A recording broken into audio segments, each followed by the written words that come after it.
देखिए, घर के अंदर मैं कुछ ऐसे पौधे लगाता हूँ जिसमें पानी की बहुत कम ज़रूरत होती है। तो ऐसे ही मैंने कुछ पौधे लगा रखे हैं और रंग बिरंगे अलग अलग छोटे गमलों में मैंने लगाए हुए हैं।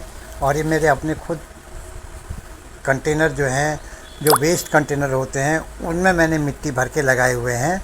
कभी कभी मैं इनको हफ्ते में एक बार हल्की धूप में रख लेता हूँ, लेकिन आजकल तो गर्मी है, इनको बाहर धूप में रखने की ज़रूरत नहीं है।